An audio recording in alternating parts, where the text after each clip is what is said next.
ये नीचे उतरी अहमद अपने कमरे में आती है। मियाँ बैठा हुआ है। अलमारी खोलती है और जानते हो जब अलमारी खोलती है तो क्या देखती है? क्या? वो देखती है कि 8-10 नए सूट लटके हुए हैं। अहमद, लड़की इससे फिर मुखातिब होती है। हाँ। कि भाई इससे ज्यादा तेज नहीं चल सकता। वो कहता है नहीं, इससे ज्यादा और तेज क्या होगा? इससे ज्यादा तेज तो ये उड़ के ही पहुंच सकता है।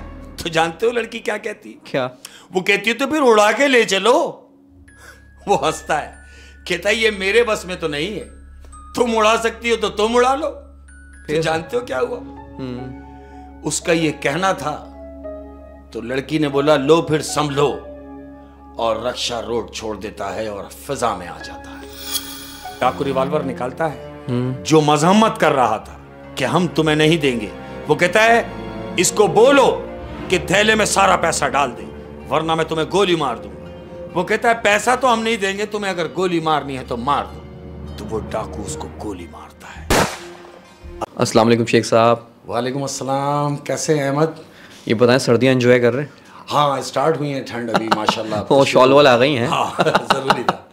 और काफ़ी थके हुए भी लग रहे हैं। थके हुए लग रहे हैं। हाँ। अगर मैं कह दूं कि हाँ, लेकिन मैं कहूंगा नहीं। पता है क्यों? क्यों? कि कैसे कह दूं कि थक गया हूं मैं। कैसे कह दूं कि थक गया हूं मैं? हाय हाय हाय। कैसे कह दूं कि थक गया हूं मैं, न जाने कितनों का हौसला हूं मैं। वाह वाह, क्या बात है, क्या बात है शेख साहब। पिछली वाली जो 3 कहानियाँ थी ना जी, बहुत इंटरेस्टिंग थी अल्हम्दुलिल्लाह। और मेरे जो व्यूवर्स हैं जी, जो मेरी फैमिली है, बिल्कुल, उन्होंने मुझे बोला कि यार शेख साहब को जल्दी से आप दोबारा बुलाएं।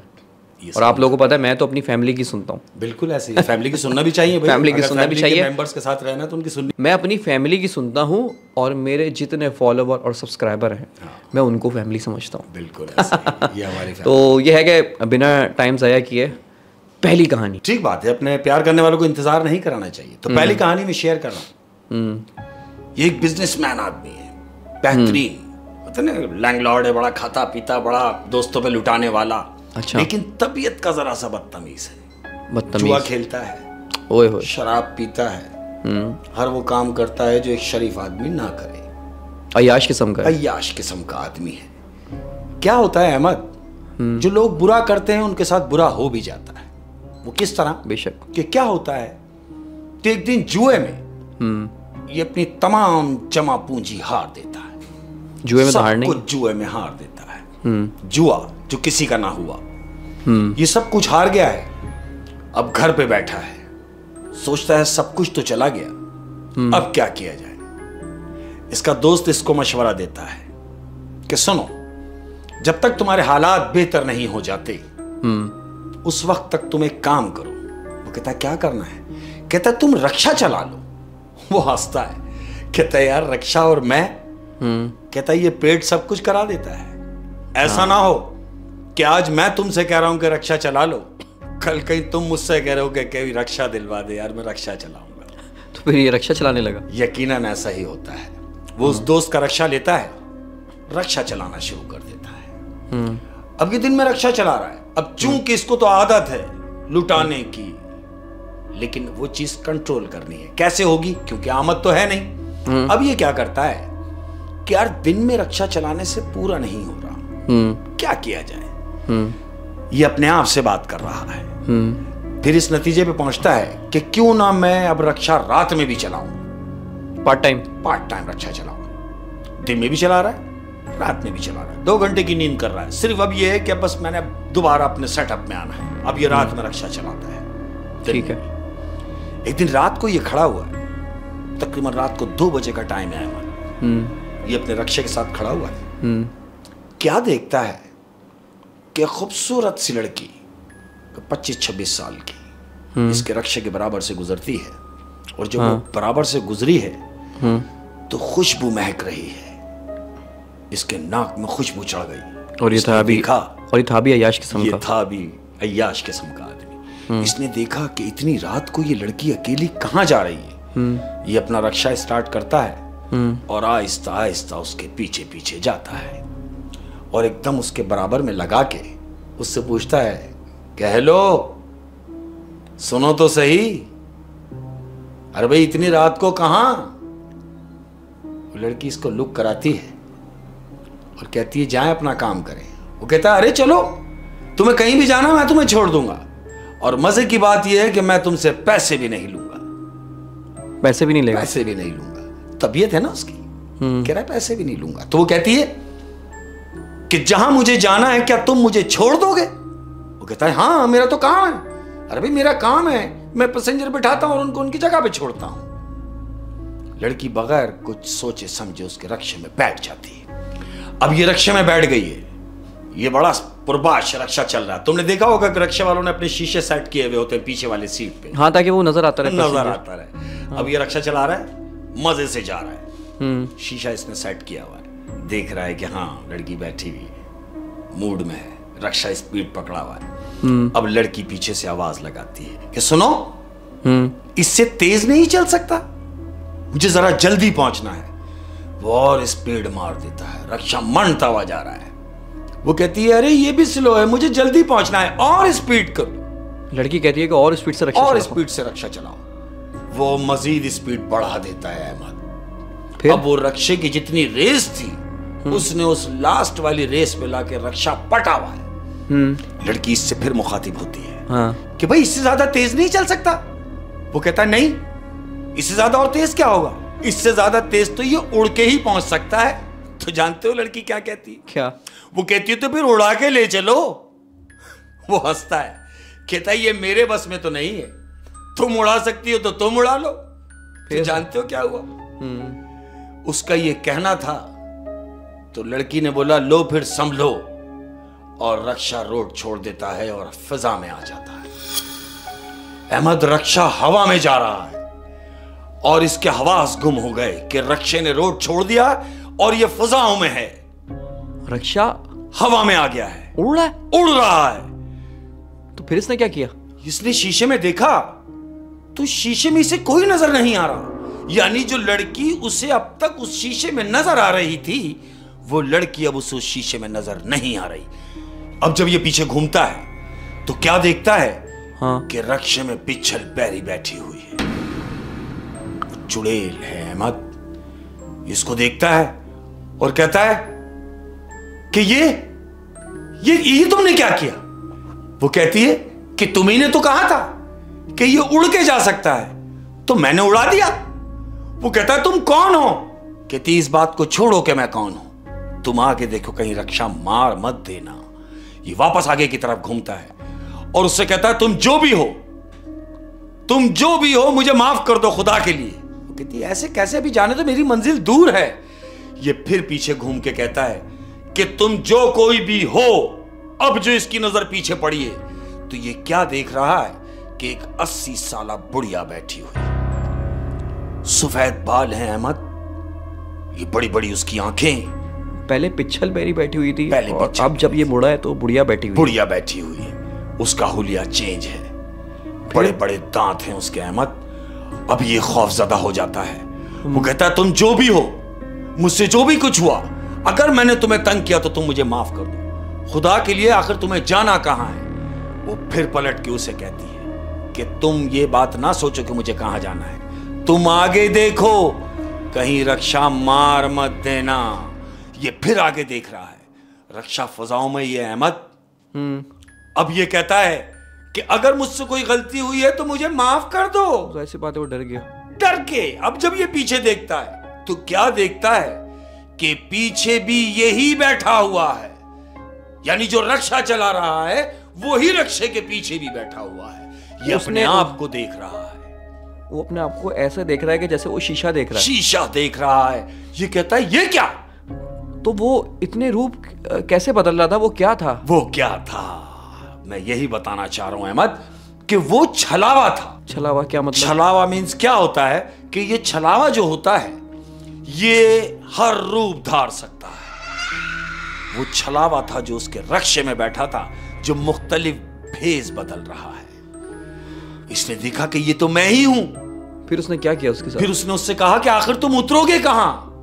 वो कहता जब मेरी मंजिल आ जाएगी मैं खुद उतर जाऊंगा, तुम्हें परेशान होने की जरूरत नहीं। कहता तुम्हारी मंजिल कितनी दूर है? कहता लो आ गई, तुम रक्षा चलाओ, जहां मेरी मंजिल आएगी मैं खुद उतर जाऊंगा। फिर रक्षा फजाओं में ही है। लम्हा गुजरा है अहमद, क्या देखता है कि वो जो रक्शे में बैठा है वही रक्शे के बाहर उसको हाथ हिलाता हुआ जा रहा है कि अब मेरी मंजिल आ गई, मैं अपनी मंजिल की तरफ जा रहा हूं और तू अपनी मंजिल की तरफ जा। लेकिन रक्षा तो हवा में था, वो हवा में ही चलता हुआ चला गया। जैसे ही रक्षे से वो निकल के गायब हुआ है, उससे निकल के गया है, वैसे ही रक्षा नीचे आ जाता है। जानते हो रक्षा नीचे आने के बाद क्या हुआ? क्या हुआ ये कि 4 महीने वो शख्स बुखार में रहा, 4 महीने वो बिस्तर से नहीं उठा।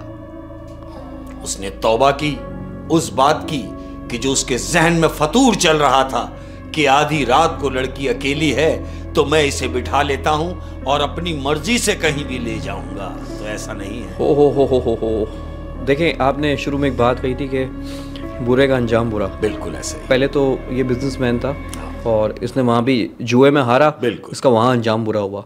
और उसके बाद जब इसको हलाल रोजी कमाने का मौका मिला तो इसने उस लड़की को बिठा लिया। खसलत नहीं भूला वो, अपने उसी यानी मैं क्या कहूंगा कि अपने उसी पन में था कि मैं कुछ भी कर सकता हूं, लेकिन ऐसा नहीं। और फिर ऐसा हुआ कि इसके साथ फिर बुरा हुआ।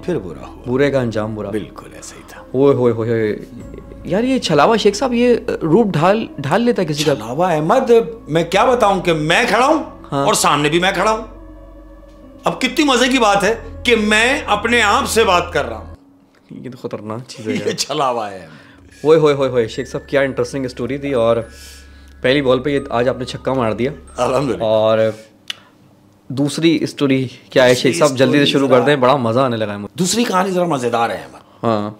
वो क्या है कि एक बड़ा लैंडलॉर्ड आदमी है, यानी होते हैं ना जो खुदा तरस होते हैं, ख्याल करने वाले लोग होते हैं, ऐसे ही ये दोनों मियां बीवी ख्याल करने वाले। अमीर है लेकिन डाउन टू अर्थ है। क्या बात है। आसान अल्फाज, यानी ऐसा कि कोई जरूरतमंद पहुंच जाए उनके घर तो खाली ना जाए।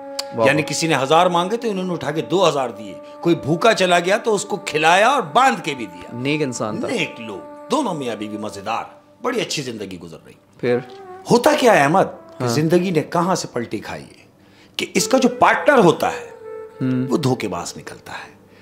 पार्टनर कारोबार में इसको डस लेता है, चीट कर जाता है, इसे नुकसान होता है। इस हद तक नुकसान होता है कि पूरा कारोबार खत्म हो जाता है। फिर अब जब एक आदमी खुले हाथ का हो और जब वो बॉन्ड हो जाए तो वो जिंदगी बड़ी तल्ख हो जाती है। बहरहाल बंगले में रहने वाला आदमी अब चूंकि कुछ बचा नहीं, क्या करेगा?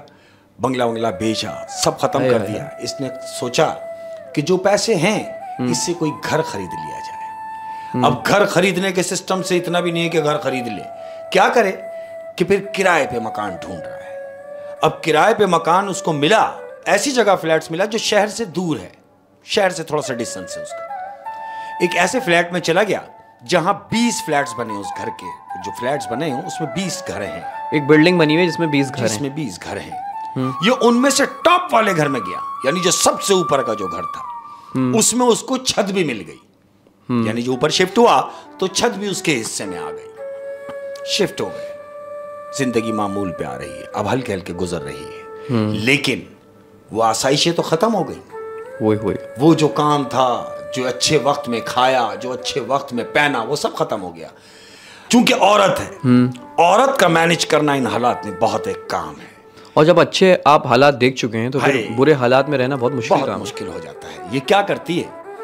ये क्या है कि जी शाम को छत पे खड़ी हुई है, मगरिब गुजर गई है, ये मगरिब के बाद छत पे खड़ी हुई, ये छत पे गई है अहमद, तो इसके छत पे पहुंचते ही पूरी छत महकने लगी, चमेली की खुशबू आ रही है। इसे बड़ा अच्छा लगा, खुशबू आ रही है फ्लैट की छत पे, फ्लैट की छत के ऊपर ये खुशबू से महसूस हो रही है।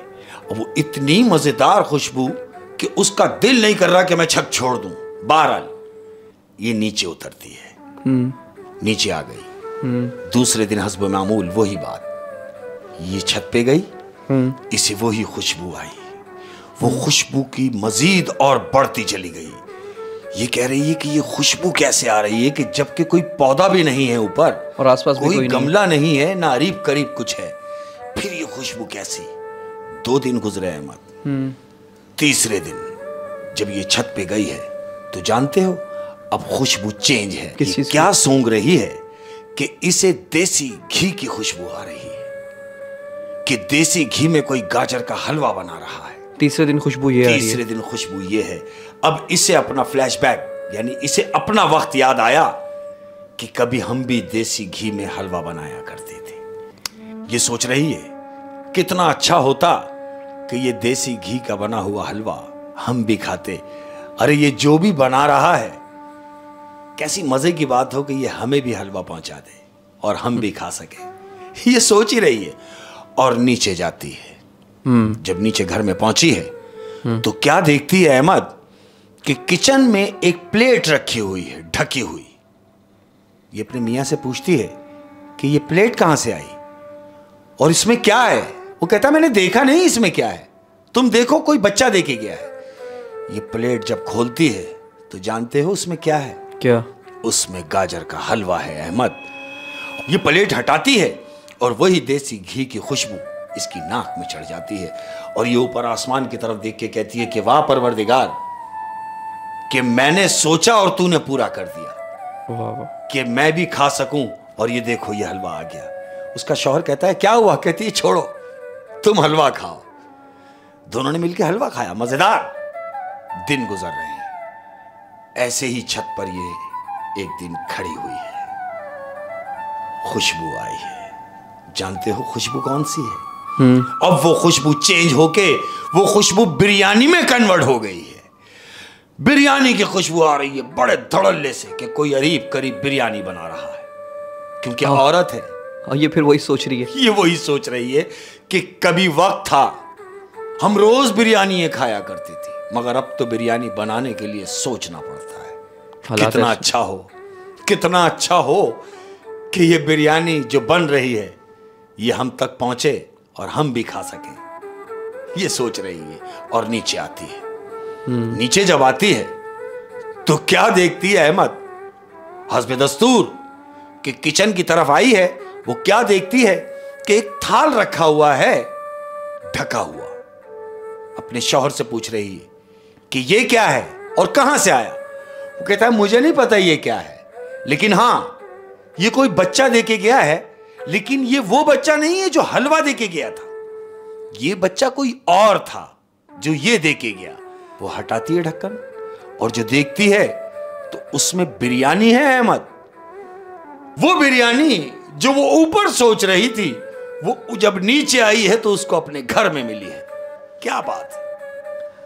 वो कहती है ये कौन देके गया? कहता मुझे नहीं मालूम।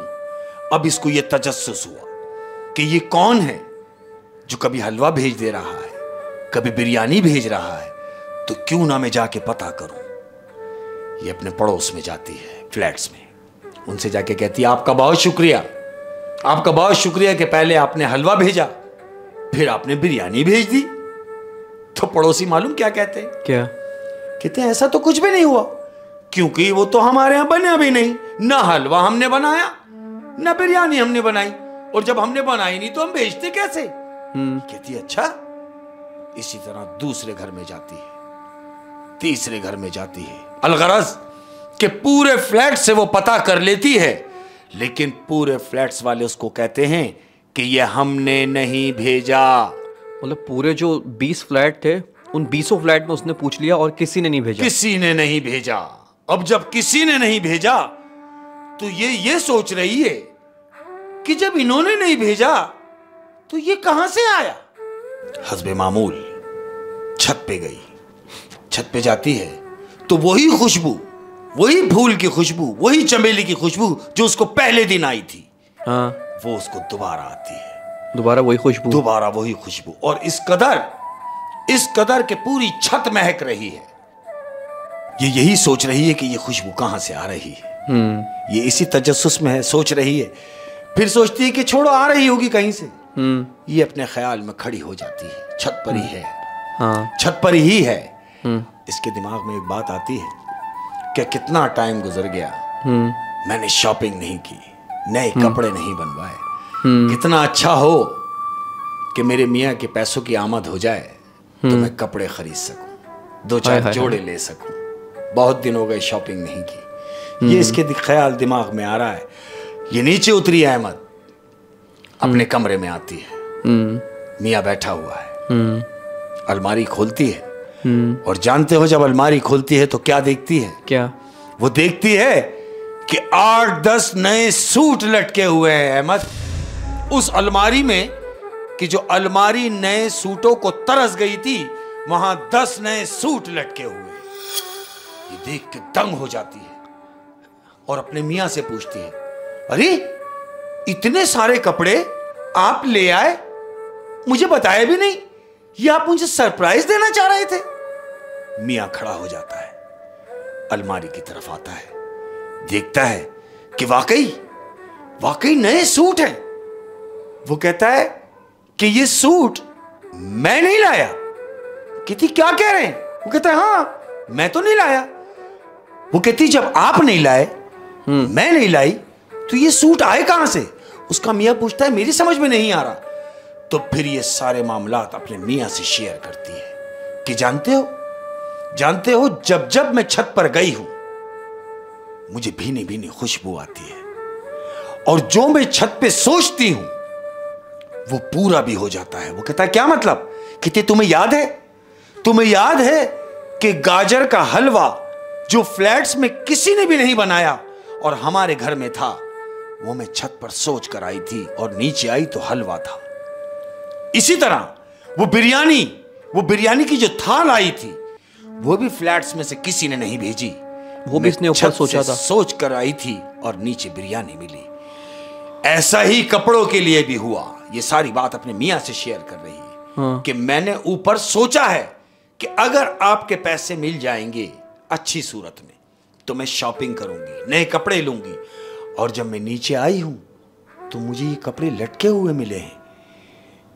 इसके मियां के दिमाग में एक बात आती है, वो इससे कहता है कि यकीनन कोई और भी है, तुम छत पर ना जाना, ध्यान रखो तुम छत पर ना जाना। 2 दिन गुजरे अहमद, ये छत पर नहीं गई। तीसरे दिन इसको हौल हुआ, इसको वो खुशबू बुला रही है, वो चमेली की खुशबू इसको ऊपर बुला रही है जो ये सूंघती रही है। ये छत पर जाती है तीसरे दिन अहमद, और छत पर जाती है तो खुशबू से महकी हुई छत, बला की खुशबू, यानी जितने दिन वो खुशबू उसने सूंघी है उससे डबल वो खुशबू से वो छत महक रही है। अब इसके दिमाग में एक बात आती है, ये वहां खड़े होकर कहती है कि सुनो तुम जो कोई भी हो, मैं समझ गई हूं कि तुम कोई हो जरूर, और तुम जो कोई भी हो मैं 3 तक गिनूंगी।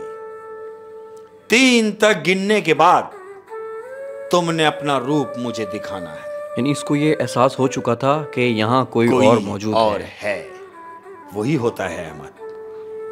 ये आंखें बंद करती है और कहती है जब मैं आंख खोलूं तो मैं तुम्हें पाऊं, तुम मुझे नजर आना चाहिए। फिर आंख बंद करती है अहमद और काउंटिंग शुरू कर देती है। 1, खुशबू तेज हो गई, वो छत की खुशबू तेज हो गई है। 2 गिनती है, खुशबू मजीद तेज हो गई है। 3 जब गिनती है और जब आंख खोलती है तो जानते हो क्या देखती है? क्या? वो देखती है कि उसके सामने एक मौतबर आदमी, एक बुजुर्ग हस्ती सफेद बुर्राख कपड़े में खड़े हुए। वो देख के एकदम चौंकती है और कहती है आप कौन? कहता मुझसे ना डरो, मुझसे डरो ना। वो कहती है डरूं क्यों ना, आप यहां कब से हैं? वो कहते हैं कि मैं यहां जब से हूं जब से तुम यहां हो। कहती क्या मतलब? कहता है हाँ, मैं उस बंगले वाले घर में जहां तुम रहते थे मैं वहां भी तुम्हारे साथ था और मैं यहां भी तुम्हारे साथ हूं। तो वो कहती आप हमारे साथ क्यों हैं? तो जानते हो वो क्या जवाब देते हैं? मैं तुम्हारे साथ यूं हूं कि मैं देखता रहा उस बंगले वाले दौर में कि जो तुमने लोगों पे मेहरबानियां की हैं, जिन लोगों के काम आए हो, हर उस आदमी के काम आए हो जो जरूरतमंद था, हर उस भूखे के काम आए हो जो भूखा था। ओह, तो यानी वो जो शख्सियत है वो जिन ही है? जिन है, और वो एक नेक जिन है। नेक जिन है। और उसने कहा कि मैं तुम्हारे साथ उस बंगले में भी रहा करता था। बिल्कुल। वहाँ उसने इनको सारी लोगों के साथ की हुई भलाइयाँ, हमदर्दियाँ करते हुए देखा है। बिल्कुल। और यहाँ पे इनके हालात ख़राब हैं, वो इन पे मेहरबानियाँ कर वो उन पे मेहरबानियाँ कर रहा है। उस लड़की ने उससे पूछा हाँ कि ये सब क्या है। हाँ। वो कहता है ये सब क्यों ना होता जब तुम लोगों के काम आते रहे हो। हाँ। बिना बोले जिसकी तकलीफ तुम समझ रहे हो और उसकी तकलीफ को दूर कर रहे हो, तो ये मेरा फर्ज बनता है जो मैं कर सकता हूं वो मैंने तुम्हारे लिए किया है। ये सोच के कि तुम लोगों का अच्छा करते रहे तो मैं तुम्हारा कैसे बुरा करने दूंगा। ओए होए होए होए, क्या कहानी थी, सबक आमूज कहानी थी। अच्छा करेंगे तो अच्छा ही होगा। पहले की कहानी बुरे का अंजाम बुरा, बुरा, और दूसरी कहानी अच्छे का अंजाम अच्छा। अच्छा है, बिल्कुल ऐसा। ओए होए होए होए।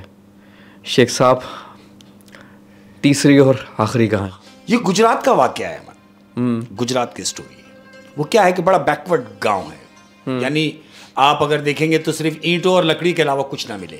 गांव बड़ा बैकवर्ड है, यानी ये समझ ले कि बड़े गरीब टाइप के लोग हैं। गरीब टाइप के लोग। अब जब इतनी दूर, यानी गांव और गांव से जब शहर शुरू होने लगेगा तो जो बीच की जगह है उस जगह पे गांव वाले क्या देख रहे हैं कि एक शीशे की इमारत तामीर हो रही है। गांव में शीशे की इमारत। सारे गांव वाले बड़े हैरत में होते कि यार हमारे गांव में शीशे की इमारत, ये कौन रईस है, ये हो क्या रहा है। गांव के 4-5 लोग जमा होके वहां जाते हैं जहां वो काम हो रहा है, जहां मजदूर काम कर रहे हैं। वो जाके पूछते हैं कि भाई क्या बन रहा है। तो जानते वो जो मजदूर काम कर रहे हैं वो उनसे कहते हैं कि हमने गांव वालों की सहूलत के लिए यहां पर हम मिठाई की दुकान बना रहे हैं, बेकरी बना रहे हैं। बेकरी समझ रहे, बेकरी बन रही है, मिठाई की दुकान। गांव वाले कहते हैं चलो भाई तो बड़ी अच्छी बात है कि हमें शहर नहीं जाना पड़ेगा, यहीं से ले लेंगे। ये तो बड़ी अच्छी बात है कि आप यहाँ बेकरी बना रहे हैं। जो काम महीनों में होने थे हाँ, वो काम दिनों में हुए। अहमद, इतनी स्पीड से वो शीशे की इमारत, वो दुकान उन्होंने बनाई है कि गांव वाले दंग रह गए। दिन गुजरे हैं और वो दुकान उन्होंने बना दी शीशे की। बेकरी खुल गई है। अब बेकरी चल पड़ी है। वो इतनी मशहूर हो गई कि शहर के लोग भी उस बेकरी पे आके सामान खरीदने लगे। वजह क्या थी मालूम? क्या? सब फ्रेश, सब ताजा, हर एक चीज एक नंबर। बड़ी चीज मशहूर हो गए, यानी ब्रांड हो गया उनका, एक बेहतरीन क्लास का। अब इन्होंने क्या सोचा कि भाई हम ये काम दिन में तो करते ही हैं, दिन में बेकरी खुलती है। हाँ। अब हम ये बेकरी रात को भी खोलेंगे, सारी रात बेकरी खुलेगी। बाहर उन्होंने बोर्ड लगवा दी 24 आवर, यानी 24 घंटे आपको खुली हुई मिलेगी। 24 घंटे आपको मिठाई मिलेगी। बेकरी का जितनी भी चीजें मिलती हैं वो चीजें आपको 24 घंटे आपको यहाँ दस्तयाब होंगी। बाहर बोर्ड लगा दी। ऐसे ही क्या होता है कि शैतान होते ना हर जगह। उस गांव में भी कुछ शैतान थे। डाकू समझते हैं? डाकू यानी जो लूटना जिनका काम है।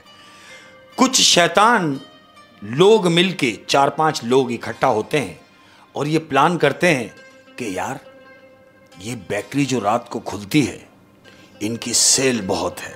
वो कारोबार उनकी नजरों में है, डाकू बिल्कुल है। वो ऑब्जर्व कर रहे हैं हाँ, कि यार इनकी सेल बहुत है, क्यों ना बेकरी को लूटा जाए। ये प्लान बना के 4 लोग उस बेकरी में घुसते हैं। बेकरी का दरवाजा बंद करते हैं अंदर से और जाके जितने भी लोग वहां 4-5 लोग काम कर रहे हैं उनको जाके अलर्ट करते हैं, खबरदार सब अपने अपने हाथ ऊपर कर लो। जो लोग अंदर काम कर रहे हैं वो उनकी तरफ देखते हैं और कहते हैं भाई कौन हो और क्या चाहते हो। वो कहते हैं हम कौन हैं अभी बताते हैं। वो थैला निकाल के फेंकता है और बोलता है सारा कैश इसमें डाल दो। तो जो लोग वहां 2-3 लोग हैं वो कहते हैं छोड़ो, तुम्हें जो लेना है ले और जाओ अपना काम करो। मजा मत कर रहे हैं क्या हम क्यों दे दें, हलाल की कमाई क्यों? बिल्कुल है, हम तो यहाँ मेहनत कर रहे हैं और आप आएंगे और पल भर में समेट के चले जाएंगे, क्यों हम नहीं देंगे। वो कहता देखो अगर तुम नहीं दोगे तो मैं फर्दन फर्दन सबको मार दूंगा। उनमें से एक डाकू कह रहा है, वो जो लोग बेकरी में मौजूद हैं उनमें से एक शख्स ने कहा कि हमें मार के तुम्हें क्या मिलेगा। तो वो कहता है इसीलिए मैं कह रहा हूं कि हम तुम्हें मारना नहीं चाहते, जो कुछ है कैश इसमें डाल दो। तो फिर उन्होंने कैश हवाले कर दिया। कैश हवाले कैसे कर देते हैं अहमद, वो तो मेहनत कर रहे हैं। वो कहते हैं हम तुम्हें ऐसे नहीं ले जाने देंगे। तो डाकू रिवॉल्वर निकालता है जो मजम्मत कर रहा था कि हम तुम्हें नहीं देंगे, वो कहता है इसको बोलो कि थैले में सारा पैसा डाल दे वरना मैं तुम्हें गोली मार दूंगा। वो कहता है पैसा तो हम नहीं देंगे, तुम्हें अगर गोली मारनी है तो मार दो। तो वो डाकू उसको गोली मारता है। अब जब गोली मारता है तो वो गोली उसके लगने से पहले वो शख्स उस गोली को पकड़ लेता है। अब जब वो गोली को पकड़ता है, जिसने गोली मारी है उसकी आंखें फटी की फटी रह जाती हैं कि ये क्या। वो बजाय इसके कि रुकते, वो चारों डाकुओं ने उस पर फायरिंग शुरू कर दी। चारों ने मिलके उस शख्स पे फायरिंग शुरू करी है और चारों सिमत से उसको गोलियां लग रही हैं। वो उसको फिर क्या हुआ? उस शख्स को गोलियां लगी हैं। ये सब समझ रहे हैं कि ये कब गिरेगा। तो जानते हो वो जो शख्स जिसको गोलियां लगी हैं वो अपने कपड़े झाड़ता है और उसी हालत में खड़ा हुआ है। उसके खून भी नहीं निकला है। मत ये चारों कहते हैं कि भाई तू कौन है? वो कहता मैंने तुम्हें मना किया था, मैं तुम्हें मना कर रहा हूं कि हमें ना सताओ, हमें तंग ना करो। अब ये चारों दरवाजे की तरफ लपकते हैं। जब दरवाजा खोलने की कोशिश करते हैं तो दरवाजा नहीं खुल रहा, दरवाजा लॉक हो गया है। अब जब दरवाजा नहीं खुलता तो उनमें से एक डाकू कहता है चीख के कि अरे भाई आखिर तुम लोग कौन हो? तो जिसको उन्होंने गोलियां मारी थी वो कहता है तुम देखना चाहते हो कि हम कौन हैं? तो फिर लो देखो। अब वो ऐसे करके जो मुंह घुमाया है उसने, तो अहमद वो क्या देखते हैं चारों डाकू कि उस शख्स के बड़े बड़े सींग हैं, उसकी भवें यहां चढ़ी हुई है, बड़े बड़े दांत उसके निकले हुए हैं और ये कद्दावर शख्स उस शख्स का बड़ा हुआ है। ये चीख रहे हैं और ये चारों बेकरी के जो लोग हैं, ये डाकुओं की नजर उन चारों पे पड़ती है तो चारों का हुलिया सेम है अहमद। वो सारे के सारे जिन थे जो उस बेकरी को चला रहे थे, जो उस बेकरी में काम कर रहे थे, वो जिन्नात थे अहमद। और उन चारों डाकुओं का जो फिर उन्होंने हशर किया है, उनकी दुर्गत बनाई है, बंद बेकरी में ही उन्हें मारा है और पुलिस को फोन करके बुलाया है। अब जब पुलिस आती है तो ये अपने असली हुलिये में आ गए। उन्हीं जिन्नात ने फिर पुलिस को फोन करके बुलाया है कि क्यों ना इनको इनके किए की सजा दी जाए। फिर मार तो चुके हैं वो, हाँ। लेकिन उनको सजा भी देनी चाहिए। फिर कि क्या किया जाए कि पुलिस आती है। अब जब पुलिस आती है इन चारों को पकड़ती है तो वो चारों डाकू कहते हैं कि भाई ये बेकरी जो चला रहे हैं ये इंसान नहीं है, जिन्नात हैं। तो पुलिस वाले मजीद उन्हें मारते हैं कि तुम जान छुड़ाने के लिए इन्हें जिन्नात साबित करना चाहते हो। वो चारों कसम खा रहे हैं कि हमने खुद देखा है कि ये इंसान नहीं है, हमने इन्हें गोलियां मारी हैं, चारों ने, हम चारों ने गोलियां मारी हैं और गोली इनमें से किसी को भी नहीं लगी। ये कपड़े झाड़ के खड़े हो गए। तो अब मुझे बताओ अगर ये इंसान होते तो मर ना जाते? ये जिन्नात हैं जो खड़े हो गए।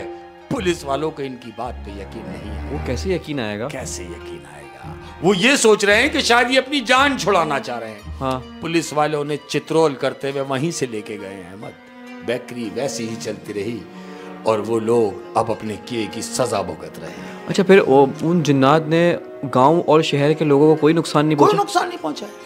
ओहो, अब आप उनकी सहूलत के लिए वहां आए। सहूलत के लिए वहां। अच्छा, आप ये देखें कि सबसे पहले तो गांव आपने बताया बिल्कुल बैकवर्ड था। हाँ।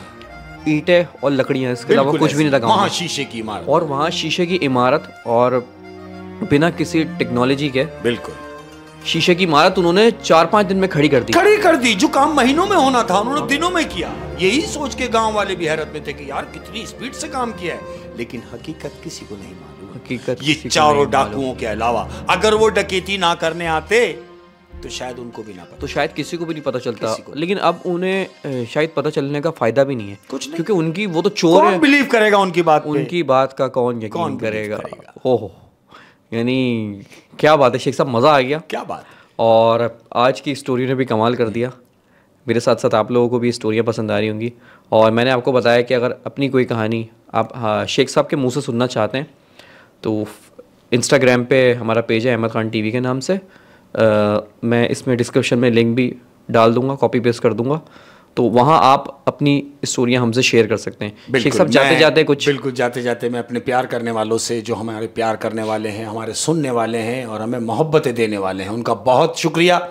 और जितने भी देखने और सुनने वाले हैं उन सबको एक मशवरा है, उन सबको एक इशारा है कि मेरा एक इशारा है, उतना ही मिलो उस शख्स से कि जितना वो तुम्हारा है। वाह वाह वाह वाह। मेरा एक इशारा है, उतना ही मिलो उस शख्स से जितना वो तुम्हारा है। जितना वो तुम्हारा है। क्या बात है।